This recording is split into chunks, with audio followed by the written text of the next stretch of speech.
नमस्कार, आपका स्वागत है भारत होम्योपैथी के यूट्यूब चैनल पर। और आज इस वीडियो में हम बात करेंगे सोराइसिस पेशेंट के एक मिथ के बारे में। जनरली हम देखते हैं जिन पेशेंट्स में विटामिन डी की कमी होती है उन्हें लगता है कि सनलाइट या सन बाथ लेने से उन्हें विटामिन डी की फुलफिलमेंट हो जाएगी और उनका सोराइसिस ठीक हो जाएगा।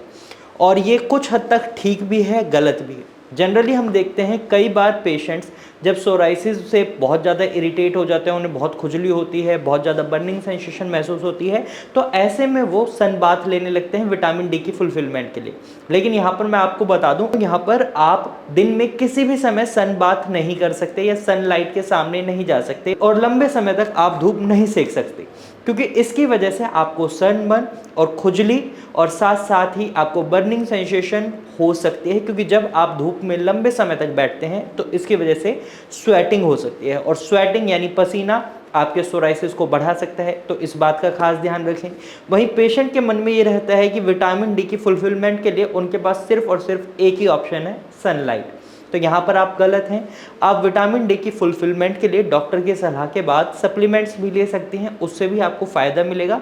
और वहीं अगर आप सनलाइट बाथ लेना चाहते हैं तो आपको एक बात का खास ध्यान रखना है कि आप अर्ली मॉर्निंग यानी गर्मियों का मौसम है तो कोशिश करें 6 से 7 बजे की धूप लें, और सर्दियों का मौसम है तो आप किसी भी समय धूप ले सकते हैं। यानी आपको हल्की धूप लेनी है, ऐसी धूप नहीं लेनी है जो बिल्कुल आपके सोराइसिस के पैचेस को जला दे या उसमें आग जैसा, बर्निंग सेंसेशन जैसा महसूस करा दे।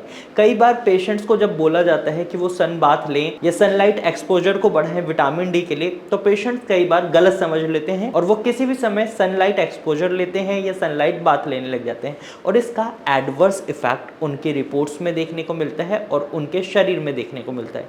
कई बार हमें ये भी सुनने को मिला है पेशेंट्स में कि उन्हें खुजली भी महसूस हो रही होती है, बर्निंग सेंसेशन भी महसूस होती है, लेकिन वो धूप में बैठे रहते हैं। तो यहाँ आप गलत कर रहे हैं, इससे आपके शरीर को कोई फायदा नहीं होगा, उल्टा नुकसान ही होगा। तो आपको इस बात को समझना होगा कि जब भी आप सनलाइट लेते हैं तो आपको इस तरीके की दिक्कत ना महसूस हो, इसलिए आप अर्ली मॉर्निंग में सनलाइट लें। और अगर आपको इस तरीके की दिक्कत महसूस हो रही है तो आप बिल्कुल भी सनलाइट बाथ ना लें।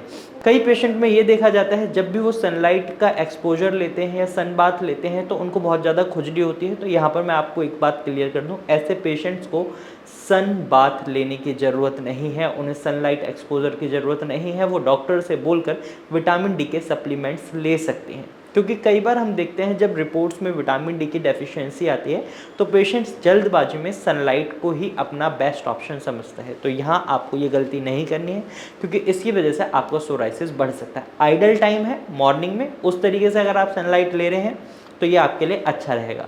तो इस वीडियो से आप समझ ही गए होंगे कि आपको सनलाइट किस समय लेनी है, और आपको एक्सेसिव अमाउंट में सनलाइट नहीं लेनी है। आपको लिमिटेड 15 से 20 मिनट सनलाइट का एक्सपोजर लेना है। और इसके बाद मैं आपसे यही कहूँगा, अगर आपके मन में कोई भी मिथ है या आप बहुत ज़्यादा कंफ्यूज हैं किसी बात को लेकर, तो इस समय आपको कुछ नहीं करना है, आपको सिर्फ कमेंट करना है, हमसे पूछना है उस सवाल को। हम कोशिश करेंगे आपके उस सवाल का जल्द ही आंसर करें, या फिर हम उस विषय पर जल्द ही वीडियो भी लाएंगे। और साथ ही साथ अगर आप ऐसे ही इन्फॉर्मेटिव वीडियोस देखना चाहते हैं तो हमारे चैनल को सब्सक्राइब करें। और अगर आप सोराइसिस के पेशेंट हैं तो आप नीचे दिए गए नंबर पर अपने सोराइसिस के पैचेस की फ़ोटोज़ क्लिक कर भेज सकते हैं, या फिर आप डायरेक्ट इस नंबर पर कॉल भी कर सकते हैं। हमारी डॉक्टर की टीम आपको एक सही कंसल्टेशन प्रोवाइड करेगी, जिसकी वजह से आपका सोराइसिस बहुत जल्दी रिकवर होगा और आप सोराइसिस फ्री भी हो सकते हैं।